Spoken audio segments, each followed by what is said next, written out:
Situs purbakala Gunung Padang masih menyimpan banyak kisah. Tim arkeolog dari Masyarakat Arkeologi Indonesia atau MARI yang melakukan lacak artefak menemukan sejumlah bukti kawasan di sekitar Gunung Padang yang terdapat peninggalan prasejarah. Situs-situs yang mengelilingi situs Gunung Padang umumnya berupa gunung atau bukit yang di dalam bahasa Sunda disebut pasir.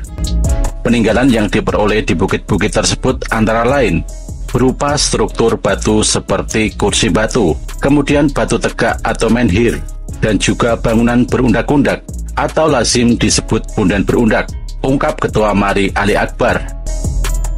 Menurut dosen arkeologi UI ini, lokasi penemuan tersebar di Gunung Karuhun, kemudian Pasir Empet, Gunung Melati, Pasir Keramat, Gunung Rosa, Pasir Mala, Pasir Malang, Pasir Legok Kadu, Ciberem, dan Pasir Bogor.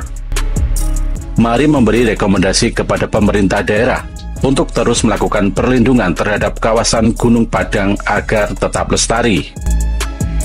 Penemuan yang cukup banyak juga terdapat di selatan situs Gunung Padang.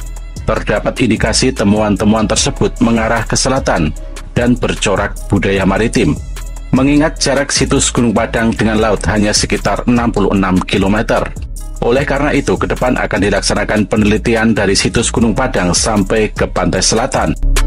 Ali menyampaikan, lacak artefak di kawasan Gunung Padang oleh MARI berhasil menemukan sedikitnya 10 situs arkeologi di sekitar situs Gunung Padang. Situs Gunung Padang yang mempunyai luas kurang lebih 29,1 hektar ternyata dikelilingi situs-situs arkeologi dalam radius 2 km dari situs Gunung Padang. Bahkan dalam radius 5 km masih dijumpai situs-situs arkeologi, sehingga lebih tepat disebut sebagai kawasan Gunung Padang. Kawasan secara ilmu arkeologi adalah area yang terdiri atas 2 situs atau lebih yang saling terkait dan membentuk kebudayaan yang khas. Kebudayaan yang dimaksud di sini adalah terdapat bangunan-bangunan purbakala yang dibuat dari batu besar atau megalitik. Situs Gunung Padang itu sendiri berdasarkan uji pertanggalan absolut di 2 laboratorium menunjukkan usia 5.200 sebelum Masehi. Pada tahun 1979, bukan waktu Gunung Padang ditemukan. Akan tetapi itu waktu laporan petani terhadap Dinas Kebudayaan. Kemudian pada tahun 1763, Gunung Padang tersebut sudah dimanfaatkan untuk berziarah, tafakur, dan lain-lain.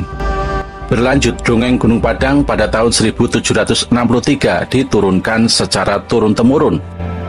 Pada waktu itu, Gunung Padang pernah diteliti oleh warga negara Belanda. Nama peneliti tersebut adalah Steven Verbeek Wolthuis.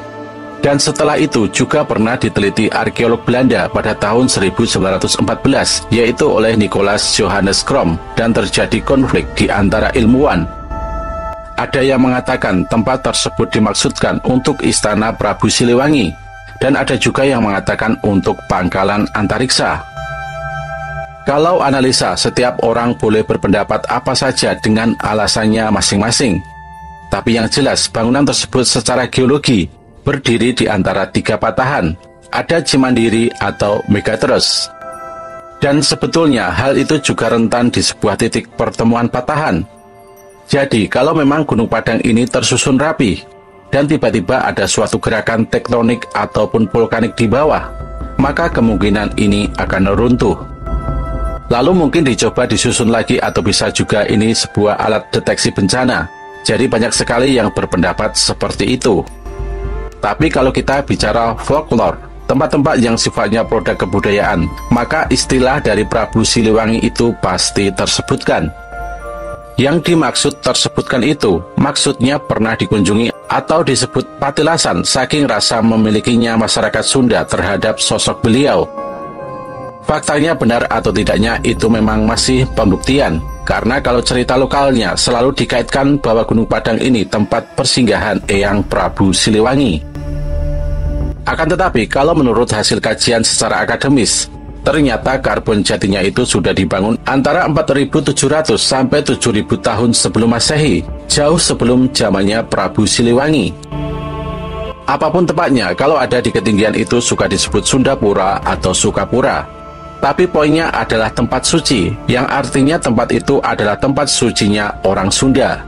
Jadi sangat wajar kalau para pemimpin negara, siapapun itu orangnya, pemerintahan atau bahkan kerajaan untuk singgah di tempat ini.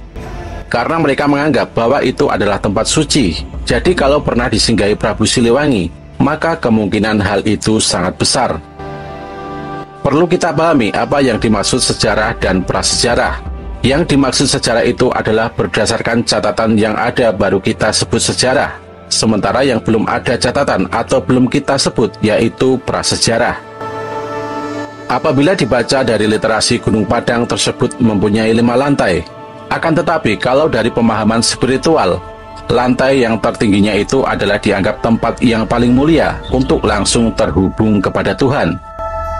Karena yang disebut Sundapura atau tempat sucinya orang Sunda, memang tidak ada yang tidak di atas gunung, apalagi di puncaknya. Dan tidak ada yang lebih tinggi dari itu. Kalau boleh berasumsi, memang masuk akal dan sampai saat ini juga secara turun-temurun, yang melakukan meditasi atau apapun itu, sesuai dengan sudut pandang masing-masing dari lintas agama. Dari agama lain juga banyak yang melakukan meditasi di atas. Kalau kata orang Sunda, hal tersebut adalah menekung, tafakur, tirakat, ataupun samadhi. Kalau memang tidak ada jejak peradaban di Gunung Padang, maka anggaplah dari bawah gunung adanya peradaban tersebut. Yang jadi pertanyaan di sini adalah mereka naik ke atas itu naik apa? Itu artinya yang tidak terpecahkan oleh saintis, kalau ini disusun oleh manusia. Lantas arsiteknya siapa? Sehingga kalau dilihat dari foto di udara ada beberapa sudut simetris. Ada suatu cerita, ada beberapa orang yang menerbangkan drone. Drone tersebut yang sempat diterbangkan di Gunung Padang, hampir semuanya hilang frekuensi atau banyak yang tersesat.